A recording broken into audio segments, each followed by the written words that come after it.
So let's get started. So good morning, everyone. My name's Alex Tregenza, and I'm a member of the TESOL board. So on behalf of TESOL, I would like to welcome everybody today. And I'd like to introduce you as well to my friend Silvia. Silvia has been a member of TESOL for a few years. He thinks about 23 years. Yeah. And she was also a member of the board for a long time. So let me tell you just a little bit about Silvia before I pass over to her.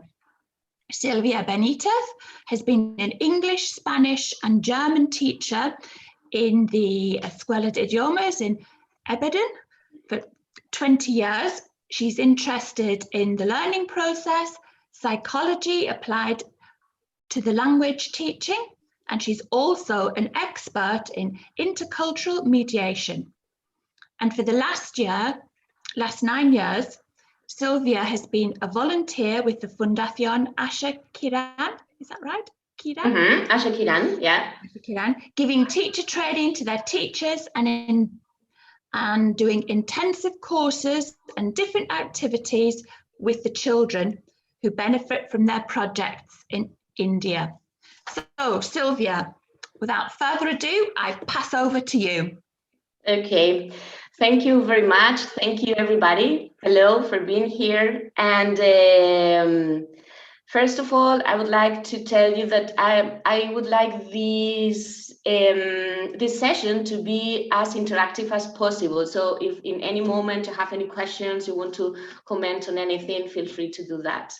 This is a humble attempt to convey what I have learned during these last 9 years going to India, and all the knowledge I got for life first, and also how could adapt that to my lessons. I'm going to share the screen.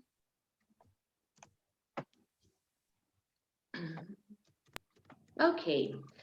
So the title is India, How It Made Me Rethink My Teaching and My Life. The organization I go to India with is Fundación Asha Kiran, which is Asha Kiran Shelters Foundation in India.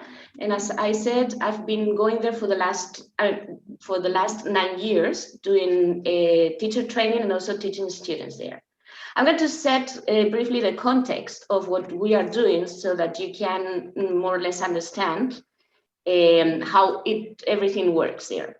Who are we? First of all, Asha Kiran means ray of hope in Hindi. And we've been working in Pune in India since 2006. We work with people in a situation of vulnerability, especially with children from the streets. As you might already know, there are many children living in the street, and especially girls are exposed to many dangerous and risky situations. So we create an environment in which they can have access to education, health, and a dignified life where they can have the opportunities to grow and be successful people. Social situation in India. You might have heard that in the last years, the economical growth of India has been really high, and it's true. But the thing is that quite often the official figures about economy and economical development don't match the situation of the people living there. And it is true that India has grown economically a lot in the last years, but still a big part of the population are striving to continue living, and it is a fact that a big part of the population are starving too. So these are the official data, but we know that they don't match the reality either. But you can get an idea of how it is right now. 21% of the population live in a situation of extreme poverty with less than $1.90 per day. 21% of the population, if we think of that, that's a very high percentage. 18 million children live in the streets. Around 5.7 million children work. child marriage affects 47% of the girls. Almost half of the girls are affected by child marriage. And according to the UN organization, 1/4 of the population in India still suffer from starvation, 1/4. And it is one of the countries with the worst nutritional index in the world. Our projects. Now I'm going to tell you a little bit about the projects that we have. The first one is Young Promises. This is a project that started because we started working in India in 2006. And the thing is that some years ago, we faced the situation that children were already 18, but we couldn't just let them free, let them out in the wild world, let's say.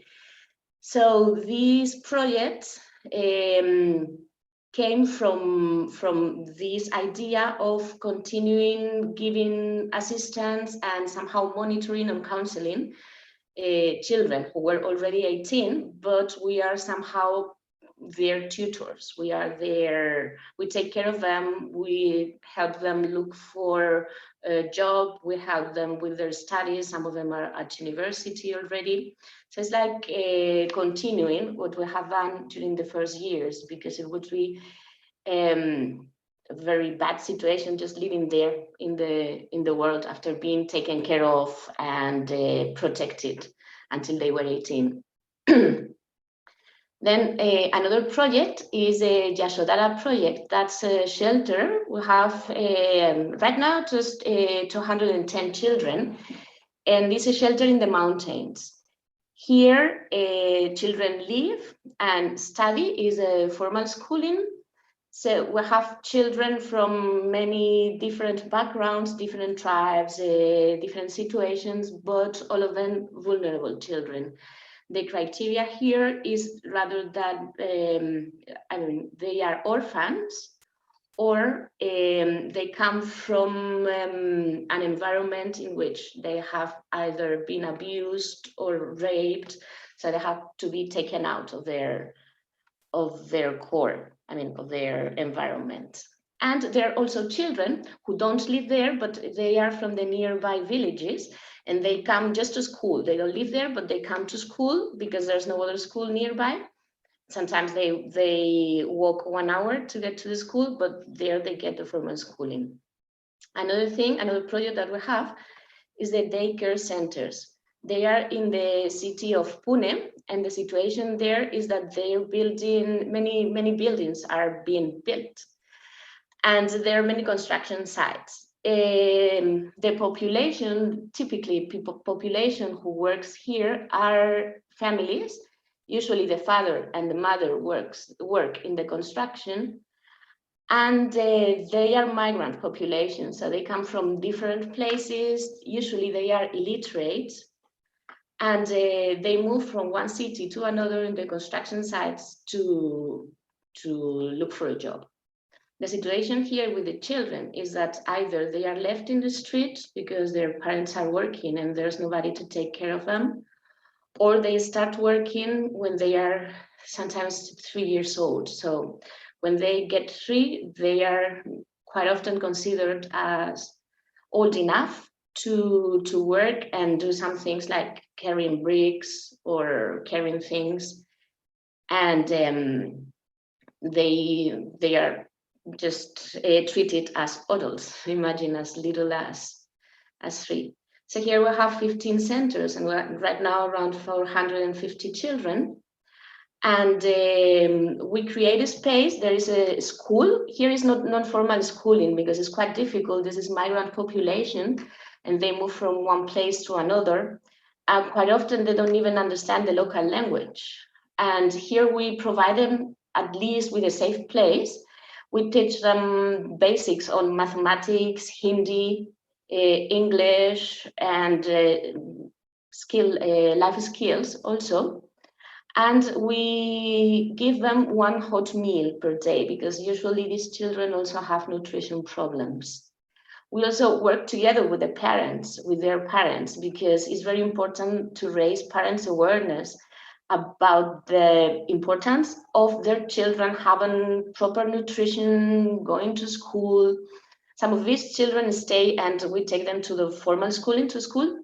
And we work, as I said, a lot with the parents, because sometimes, well, they are not really aware of the situation. There are people who haven't gone to school, who cannot read and write, and they just do their best, but cannot find other ways to find a better future for their children.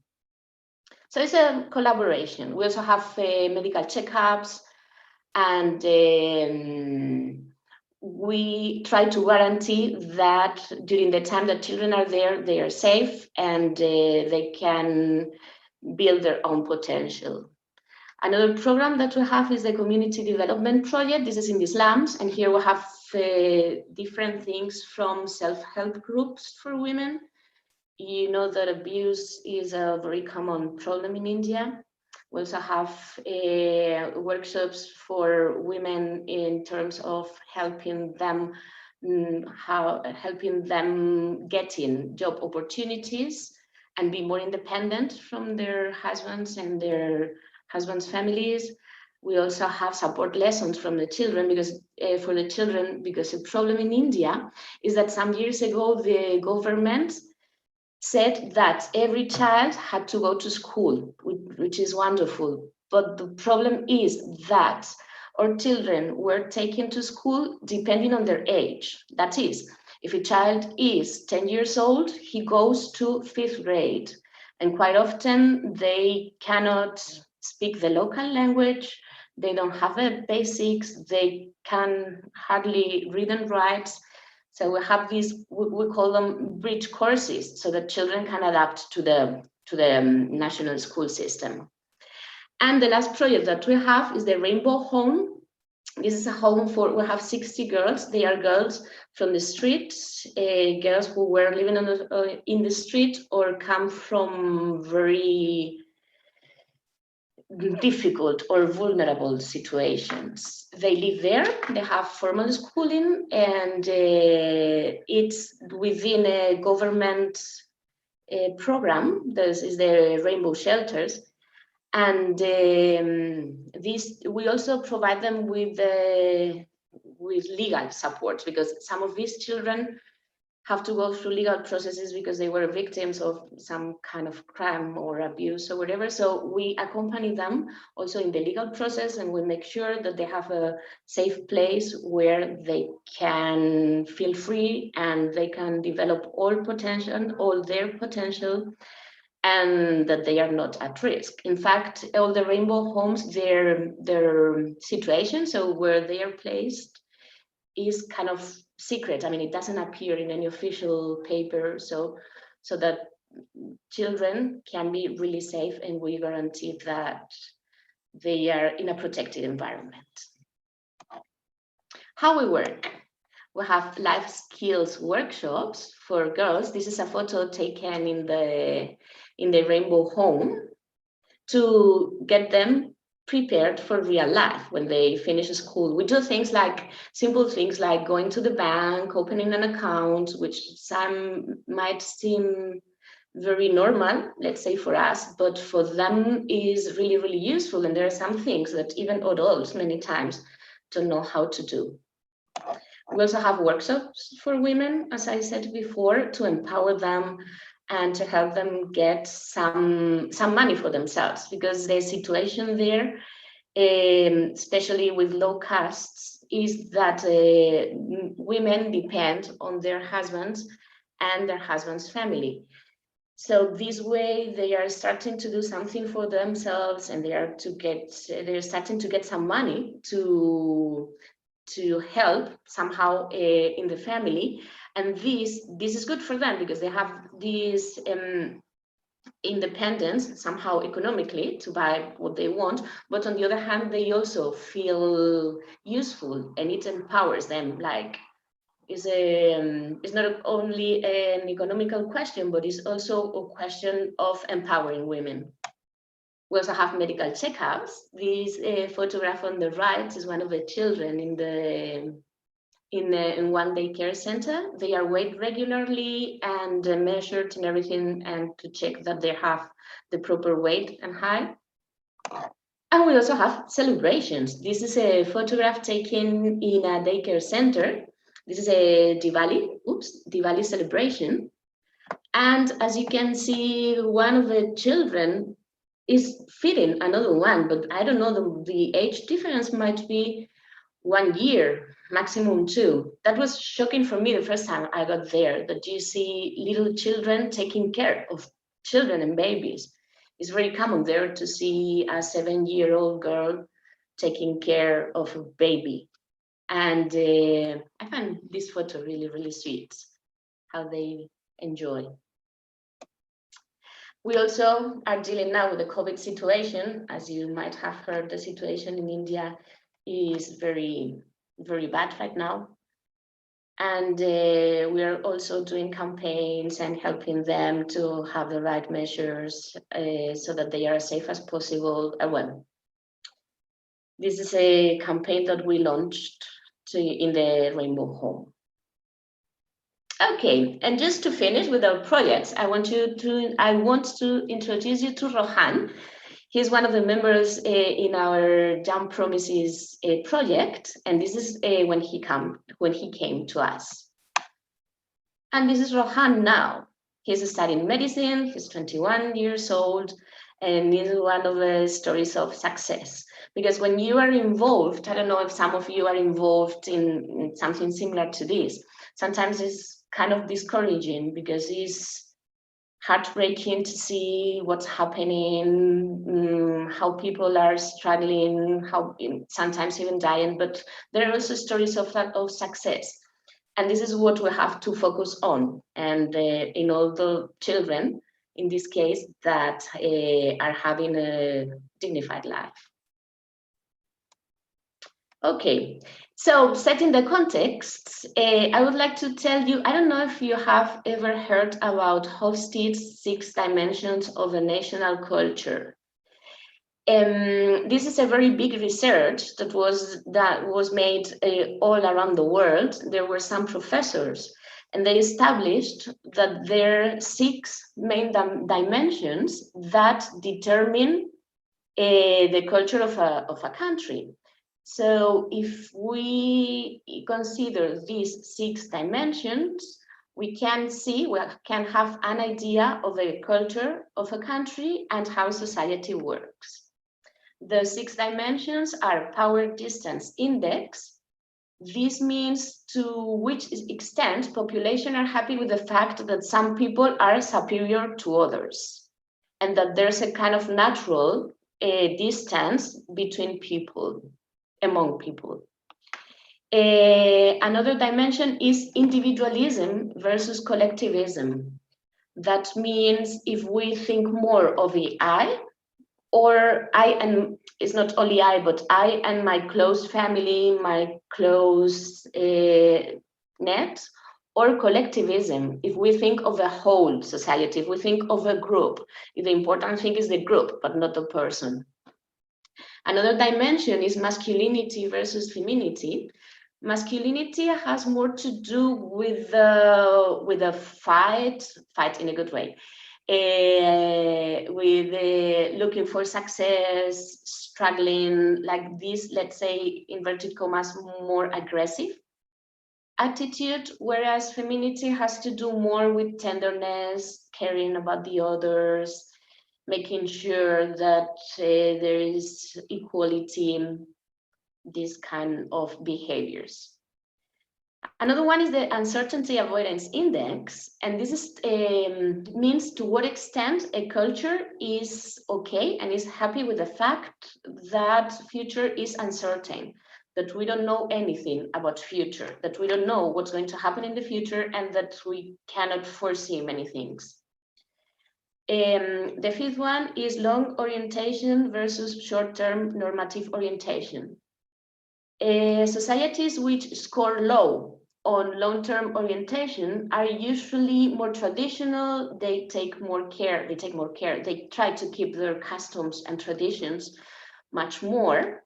Whereas those who are short-term oriented, they tend to think more of the just future generations, and their change is easier for them, and they try to adapt to what's going on and what's going to come in the near future.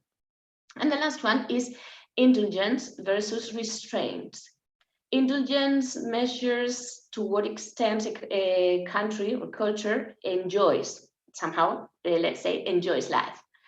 It has to do with enjoy everyday pleasures, life, versus restraint, which is like being more moral and being more self-critical and not so open, let's say, or not so free. So I found it really interesting, and I made a comparison among the, here you can see 3 countries. This is if you go, this is really interesting. It's a really interesting website. If you go here, hofstedtinsights.com country comparison, you can compare any countries in terms of these 6 indicators, which is really interesting. I did it with India, Spain, and the United Kingdom. As you can see here, the index of power distance is very high in India in comparison to Spain and the United Kingdom. So that means that in India, for Indian people, it is more normal to have a different levels in society, and this is obvious with the system of the castes. Whereas the country with the lowest power distance index in this 3 is the United Kingdom. In individualism, yeah, we have here individualism. If you can see, India and Spain, they are quite similar, and I think that's why. Because my feeling is from the first time that I went to India that the social part, social interaction was really easy with the Indians. I've been going to Germany for 20 years. I've traveled a lot in Europe, and I still have some kind of culture clash, but it didn't happen to me from the first time that I went to India, because that social interaction norms are quite similar. And I think, I might be wrong, but I think it has to do with the individualism and how we see the group and how we see ourselves. As you can see, the United Kingdom scores very high here. Masculinity, well, we are more or less similar here. Spain is the lowest, so we are more feminine. Uncertainty avoidance, that was surprising for me, that Spanish people, we don't like the fact that we cannot control what's going to happen in the future. I would have thought that we tend to go more with the flow, but apparently it's not like that. Long-term orientation, we are quite similar. And then the last indicator is indulgence, where here British people score the highest. So they are the ones who apparently tend to enjoy or take advantage for the daily day more. As I said before, this is a really interesting research, and if you just Google Hofstede, you can have access to it. Okay, let's move on. Let's set the specific context. This is a photograph of the school in Yashodhara. I'm going to talk about the project in Yashodhara because this is where I stayed I've been staying the longest and been teaching the children. This is the shelter in the mountains. It's wonderful with the monsoon. Here, these are the classrooms. And I went there, the first year I went there, I went with a friend, and we just went to do some workshops with the children. It was more than teaching. It was playing with the children, handcrafts, and more, let's say, dynamic activities, not proper teaching. And well, they knew that I was an English teacher, so I started talking to the teachers there. We started sharing, and I also was in some lessons. This was the first year. And I want to introduce you to Rotik. He is Rohan's brother, the boy I told you about before. And this is when I first met him, just 9 years ago. He was living there in the shelter. He was a really cheerful guy, always happy, all with those eyes that were so tender, so sweet. I mean, he got my heart when I got there. And I stayed there for just 10 days, I think, with my friend the first year. And then when I was leaving, I was going back to the city. We got on bus, and I remember I sat in the back, and Rotik came, and he started to shout, "Silvia Didi, Silvia Didi." Didi means like elder sister in Hindi. And I said, "Yeah, Rotik, I'm here." And he said, "Please promise you come back. I love you." And I was like, and I came back the following year. And the following year, I came back alone. And the first day, I got there, and the first day I got to the school, the teacher told me that, the director, sorry, told me that one of the teachers was on a leave, and I could go straight away and teach the children. So I thought, wonderful, great, let's go there. 3 hours, just 3 hours. I was prepared. I had lots of resources. So I got there, and this is what I found. 65, 15-year-old children looking at me like, what are we going to do now? And I was like, oh my gosh, what am I going to do now with 65 children? The monsoon was hitting as if the world was going to come to an end. And I thought, okay, no problem. I have a projector, because I had my projector, my laptop, and lots of resources and things that I could do with them. And then it was no electricity. There was no electricity either. So there I was, 65 teenagers looking at me, 3 hours, and no resource I could use. So what could I do in that moment? I thought, oh my God, I have to admit that I panicked at the very beginning. Kind of panicked because I was there alone. There was no colleague. There was no friend, nobody who could give me a hand, and I was the adult there. I mean, I had to take control of the situation. So what could I do? Just somebody's writing. I don't know if I can. Oops, sorry, I cannot see the chat now. So I will read you later, and we can, because we'll have some minutes. We can comment on anything because I cannot see the chat now.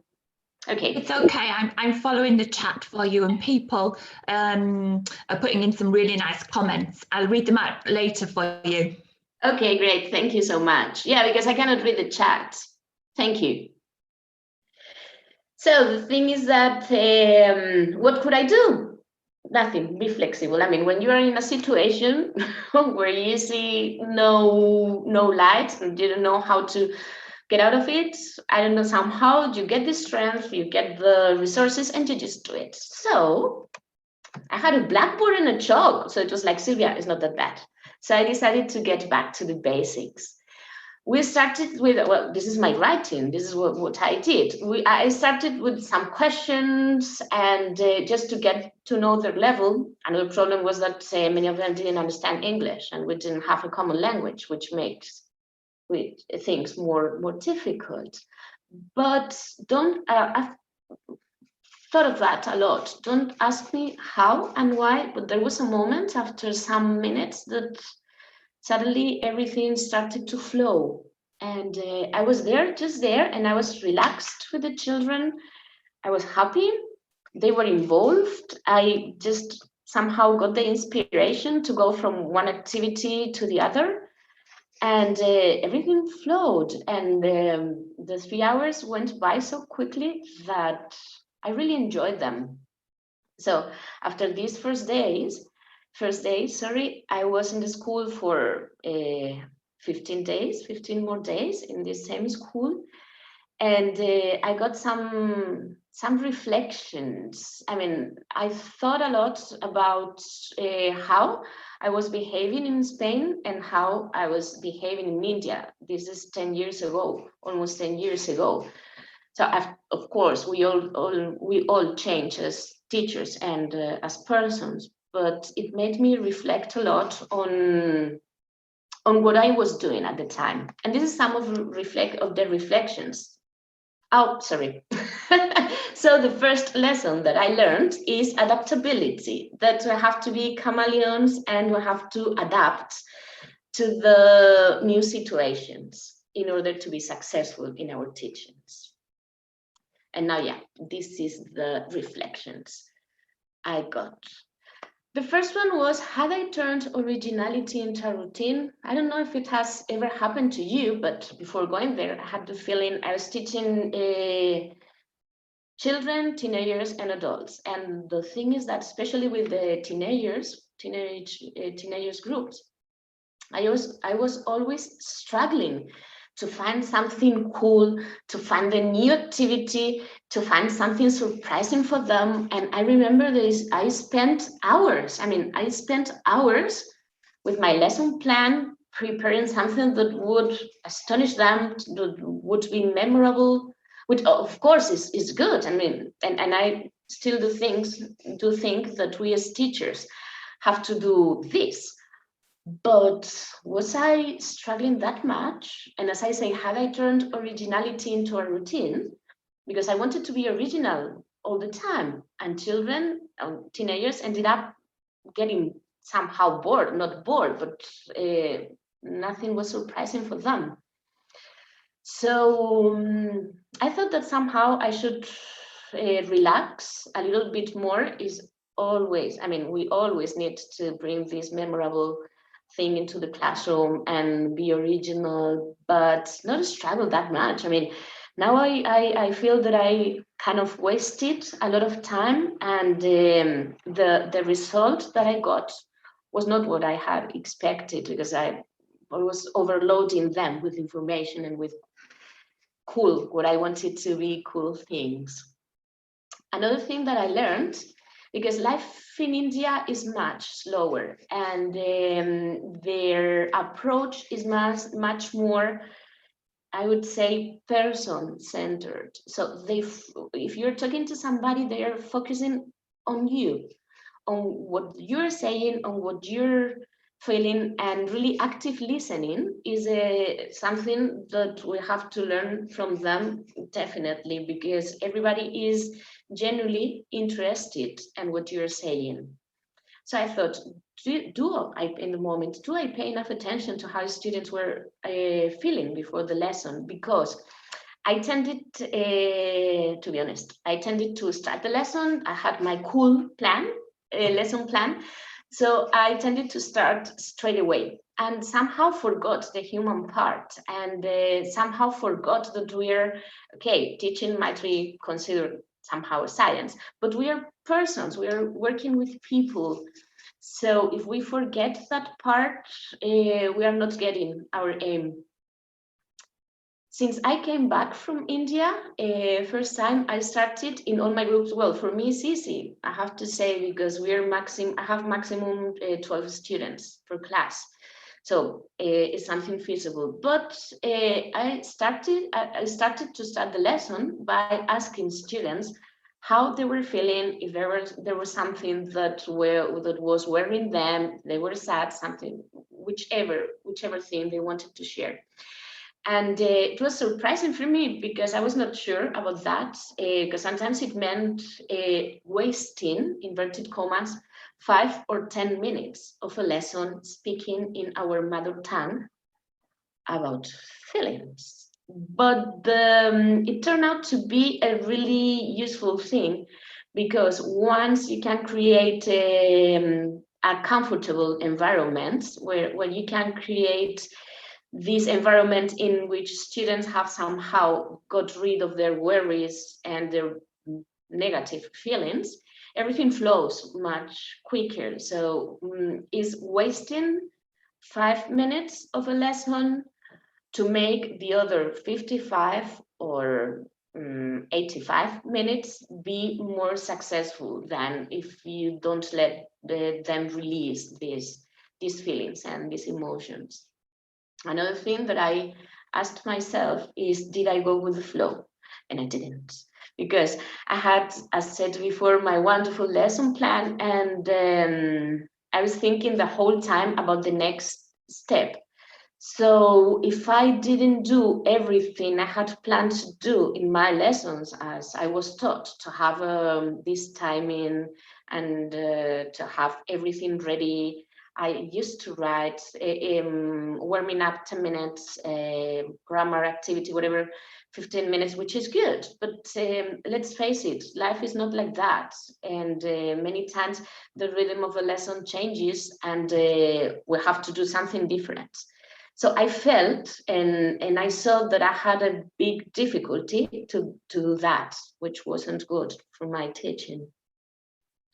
Another thing that I thought about is, did I really enjoy my lessons, or was always pressed for time and the schedule? Has to do with what I said before. Of course, I mean, if you're teaching in state school, the situation is different because you have to finish the program.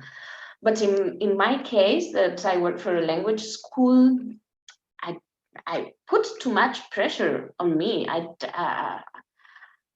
I didn't have to finish something by this time. It was just the limits that I set and the goals that I set. And I was always thinking of the following step. I was, for example, doing an activity, warming up, and rather than enjoying the moment and be present, that is something also something that I have learned from Indian people.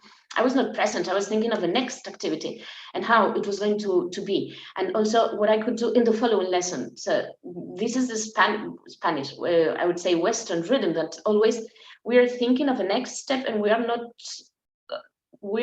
really in the present. So I have a feeling that we are missing the now. And the last thing that I asked myself is if I was passionate enough to engage them. We can have a wonderful lesson plan. We can be really intelligent. We can be really original. But attitude, in the end, I think that attitude is one of the most important things. So it's not only what you do, but how you do it. So I understood that I was paying too much attention to what I was doing or what I was trying to explain or convey, and not paying enough attention on how I was doing that. Because I mean, it might have happened to all of you. We all have had teachers at university and so who were really knowledgeable, who were experts on their subject, but they really didn't transmit, or they didn't transmit this passion and didn't engage us. So, and there were other teachers who supposedly were not that good in terms of they knew less, we can say, or things like that, but we really enjoyed their lessons. So when we are enjoying, when a teacher is able to engage us, this is when learning can take place. Otherwise, it doesn't matter how well you prepare an activity, how cool the activity is, but attitude is a big thing here. Okay, so these are my personal and humble reflections on my teaching before going to India, and these reflections and this self-criticism helped me change also my way of teaching, and I think improve it, and also to feel better, and to do better and to feel better. And this is what I learned for teaching. I would like to share with you also some lessons that I learned on life, because we cannot separate that in the end. And living there has made me, I mean, it was only in the summers, but it has made me change my approach to life completely. So I would like to share some lessons with you that I've learned. You're perfect just the way you are. This is a thing we have in the Western countries. We are all the time criticizing ourselves. We are all the time thinking that we are not good enough, that we should have done whatever this way. And they are not that way. I got the feeling, or I have a feeling when I'm there that you're perfect. We are all perfect. Of course, we do have our imperfections and we have our virtues, but that's it. I mean, everything is fine. Just relax. I heard many years ago, I remember it was in a lecture, and speaker said, I have never forgotten that. Speaker said that if our inner dialogue, the dialogue we have with ourselves, could be recorded, we all would be imprisoned because of abuse. And that's true. I mean, I have the feeling that here we are too strict with ourselves, and I learned to relax a little bit more, and it's somehow the feeling that everything is okay. We are all okay. We're struggling for the same things. There are some differences. Of course, there are people we can consider, or we can say that they are bad people, or they have some kind of problems, whatever. They're very good people that are like saints or Mother Teresa, something like that. And then the rest of they're very few. And then the rest of us, we are just in the middle, struggling with our lives, struggling with our problems, and trying to do our best. So the lesson I learned also is like, be nicer to yourself, because you deserve it. We all deserve it. Another lesson I learned is that we are all terminal. I mean, we are all going to die. We don't know if we are going to die tomorrow, if we are going, let's face it, if we are going to get a cancer and die in 10 years. We don't think of that, but that's a reality. And that's something that can happen because life is like that. So don't take life that seriously. We are too serious here in Western countries. This photo, the lady here is the hostel mama in the rainbow, the hostel for the girls from the streets. And this day we were there, I don't know, and she found those chains she's wearing and the glasses. And she said, okay, Silvia, let's play that we are bad girls. And that's why we have photos like this. And they, adults there, they have this innocence. They still enjoy, they still laugh like children. It's something that I find difficult here because socially it's not that accepted like playful here in Spain, in Western countries, or be silly somehow. But this day was like, I thought of that, and we were just playing, wearing those chains, making photos and laughing that much. It was so funny. And I thought that, yeah, we have lost this childish spirit, which is so cool, like to enjoy every moment and to laugh. Yeah. Another thing that I learned is always be grateful. We have to be grateful. I know, and it's difficult because we usually think of our problems and our situations.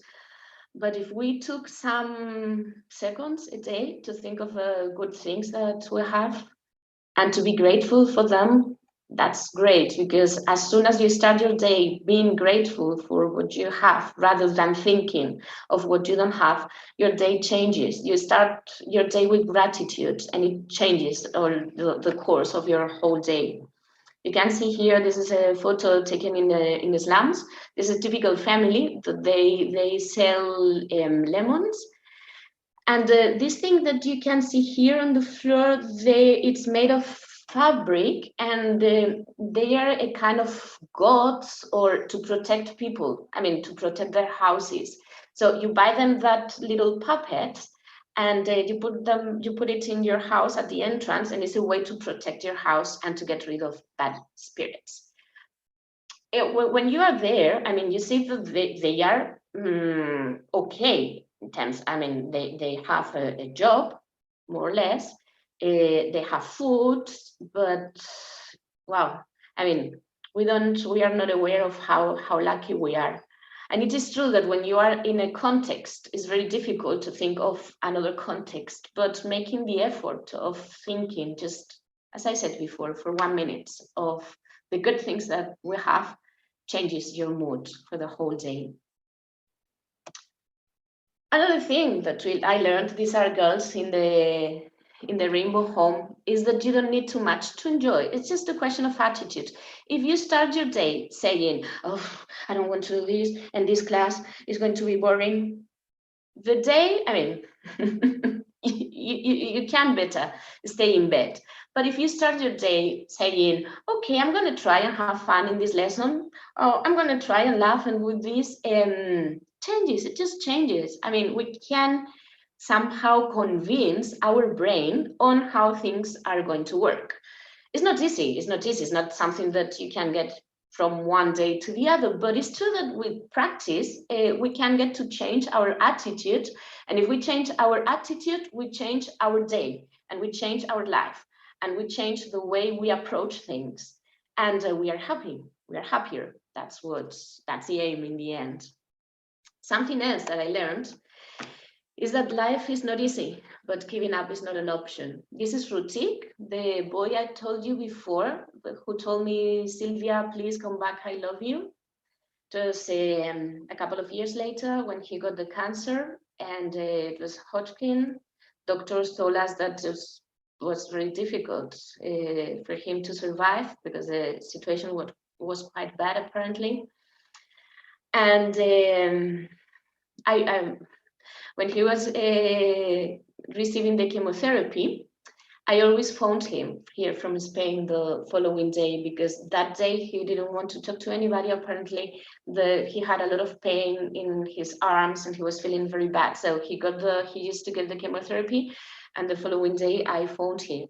And what he always told me was like, he told me, Silvia, Didi, don't worry, I'm going to survive. I'm going to overcome this. And I remember I was so worried. I used to cry at nights, and a 15-year-old child taught me a lesson of strength. I mean, it's incredible. Now I'm an adult, and I don't know if I would be able to face the situation the way he did it. So he was a child, but he taught me a lot on life and strength. He just didn't give up. He said he wouldn't give up, and he didn't. So another thing that I learned is never underestimate the power of will. This is Rotik. Last time I saw him before the pandemic. As you can see, he's so lovely. Yeah, he's so handsome. He's so grown up. He's 22 now. And he's studying hotel management. He's a very good cook. And before the pandemic, he was trying to get a grant to go outside India and continue his studying probably in Europe. So this is a case of success. And another thing I have learned is that sometimes we lose people on our way, but we have to turn what we have learned from them into our strength. This is the last photo I took with the young promises. And the boy here on the left is one of our colleagues. He was one of the core in the team. And well, with all this COVID situation, half of the staff got infected. Sorry if I get a little bit emotional. Half of the staff got infected, and he passed away 2 weeks ago.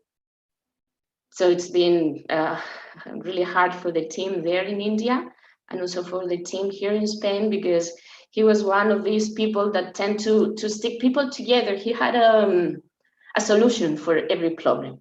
Just like everything is fine.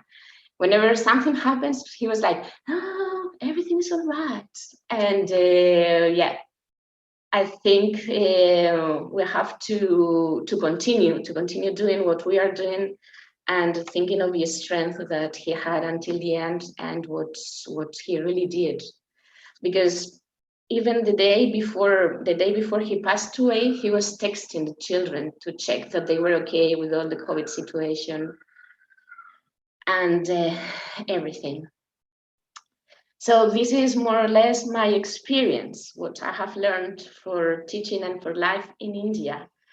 And well, the truth is that we might not be able to change the world, but I think that, yeah, we can be like the boy and the starfish. I'm going to share the video. Can you hear? can, yes. Okay, thank you.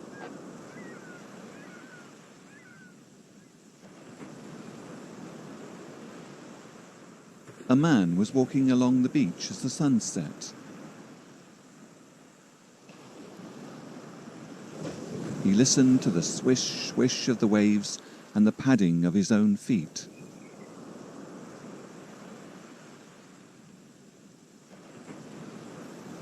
Then he noticed that the sand was littered with starfish. All along the beach, thousands and thousands had been washed up by the sea.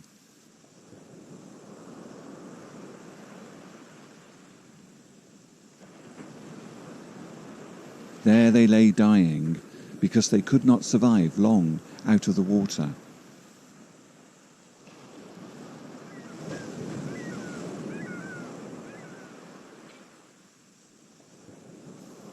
In the distance, the man saw a small boy running frantically up and down the beach. As the man got closer, he saw that the boy was picking up starfish and throwing them back into the sea. Again and again he ran, picked up one or two of the stranded creatures and returned them to the water.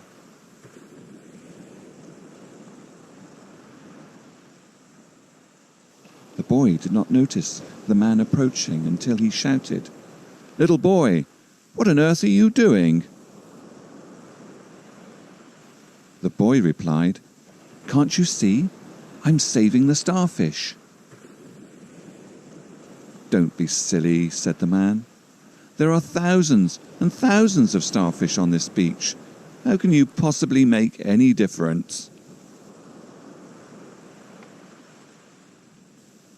The boy hesitated for a moment. Then he reached down, carefully picked up another starfish and cast it back into the sea.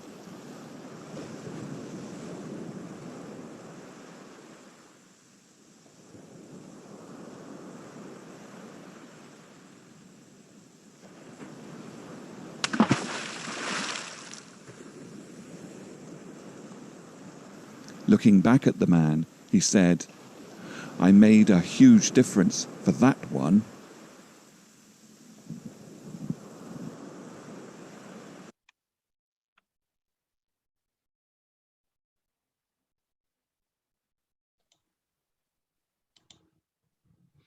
Wow. Thank you so much, Silvia. I could have listened to you for about another 2 hours. That was wonderful. Thank you. Thank you. You don't have any questions. You've got some wonderful comments. But I have a question. Where does the funding come from, Silvia, for these projects? From Spain. All of it comes from Spain? Yeah, well, there's some funding from India, but 90% is from Spain because Ashakiran is a Spanish organization. Mm-hmm. But we need to have the same organization, let's say, registered in India with an Indian name. So we have a board here in Spain and the Indian board. It's the same organization, but we need to have like the registered twice in India and in Spain. Okay. Oh, that's wonderful. So you talked about the child care centres and things. Are they all free, Silvia, or do parents pay like a nominal fee? No, it's free.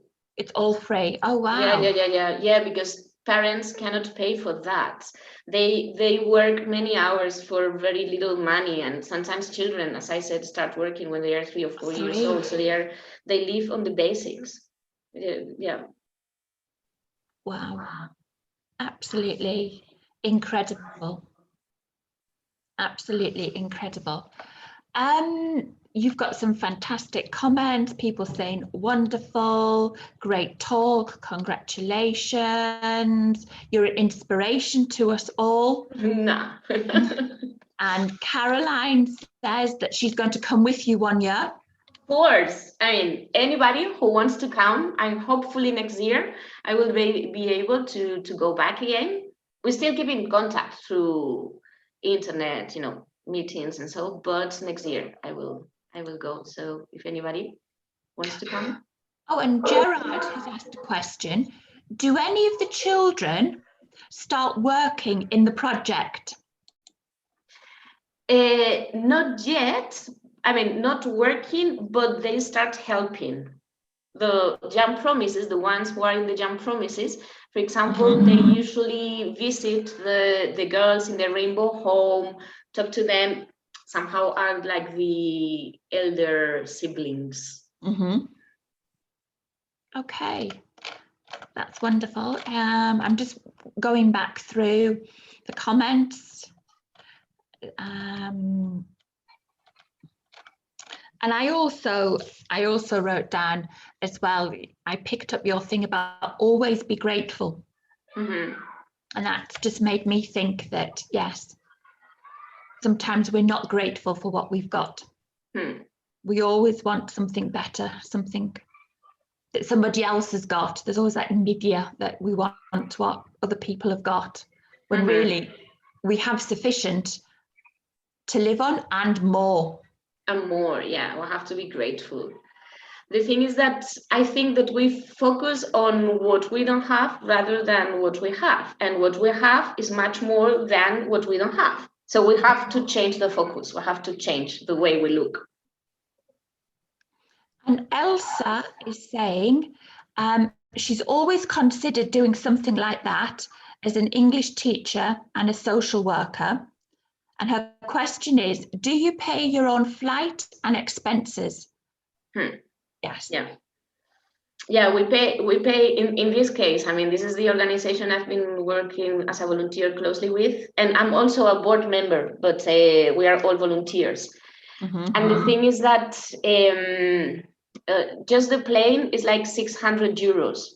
And imagine that I have, for example, me in my case, I have to sponsor children and with the organization, and I pay 21 euros per month. So with 21 euros, a person, a child, can have access to education, food, nutrition, and everything. So, I mean, we cannot, that's why when we go there as volunteers, we bear our own expenses, because we can do a lot of things with that money for the children there. Of course.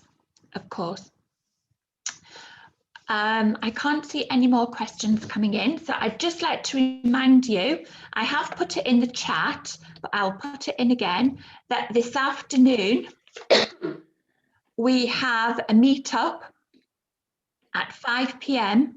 where we'll be discussing some of the topics that have been raised in Silvia's talk this morning. So I'll put the link in again, or you can just scroll back up the chat. If you would like a certificate of attendance, I've also put the email address in the chat, but I can put that in again if anybody wants it. And so was Kerry saying I can't see the link yet? No, I'll put it back in. It is further up the chat, Kerry, but I'll put it in again. I'm not very good at multitasking. And sorry, Alex, I would like to write my email address if somebody wants to write to me, or I don't know, whatever you want to share. Of course, put it in the chat now. I'm sure people would like to get in touch with you. And do you have an email address or a link for the foundation? Yeah. Wait, just 1 second.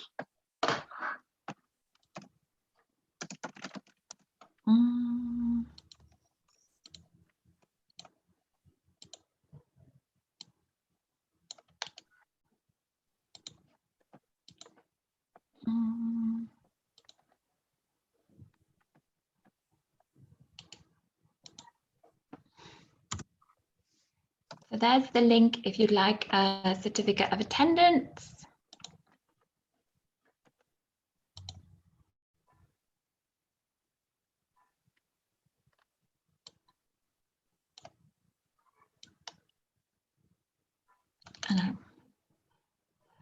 The link is just coming for this afternoon's meetup. It's also, if you're a member of TESOL, it is also in this month's magazine. Okay, so Silvia has put in the link for her organisation there. So Silvia, thank you very, very much on behalf of TESOL, and I've really, really enjoyed it. And I hope to join you again this afternoon at 5 o'clock. So on behalf of everybody and TESOL, thank you. Thank you so much. Thank you. Thank you. And thank you everybody who's joined this morning. Hope you can join again this afternoon, but if not, see you at the next one. Thank you. Thank you. Have a good day. Bye. Bye. Bye.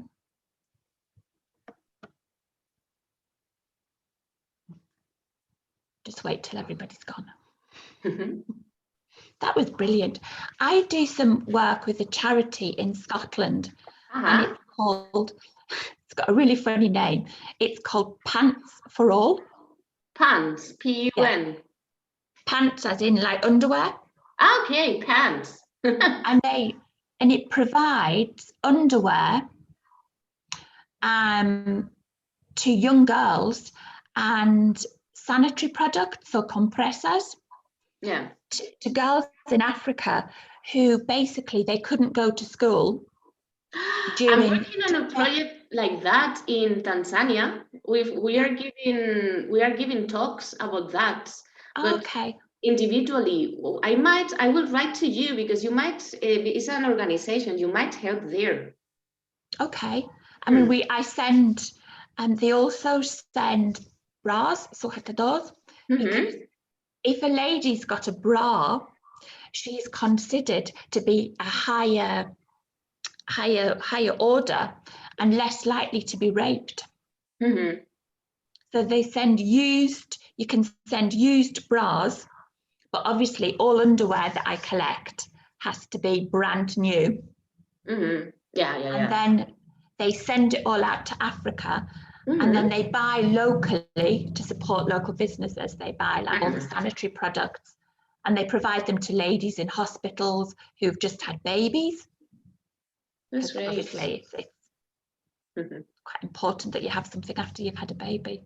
And it's called Pants for All. No, that's so nice. And another, do you model United Nations? I don't know if you know about that organisation. It's basically schools who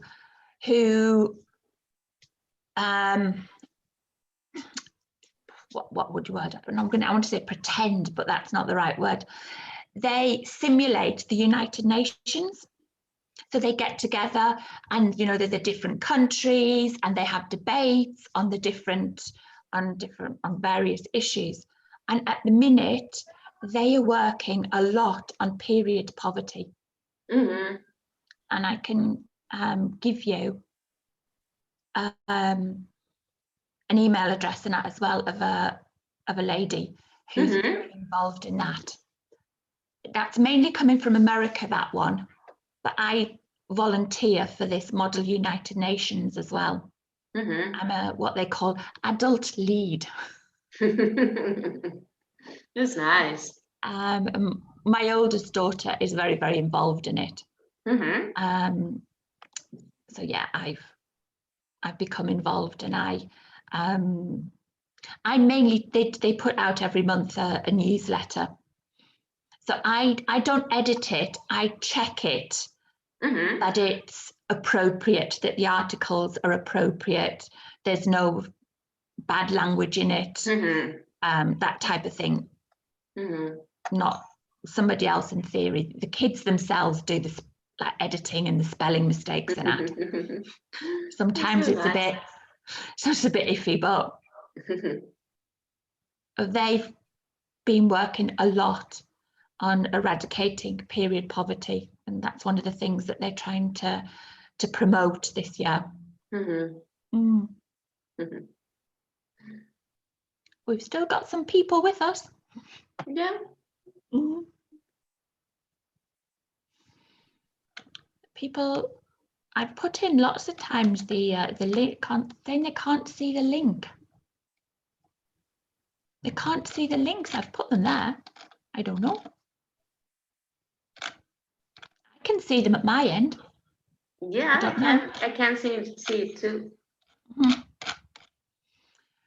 Right, well, I'm going to go and see what daughter's up to. So I will see you at 5, although I will have to leave a bit early because I have to go and do that thing for my driving test. I'm renewing my driving license. It's about to expire. So I have to go and do that. What do you call it? Machine? I don't know. Simulator? Yeah, it's a, what do you call that? The psicotécnico. Yeah, I have to go and do that at 5:45. And, I'm not very well coordinated, but hey, got to do it. Okay, so enjoy your rest of your day and see you at 5. Okay, thank you. Okay, bye. Bye.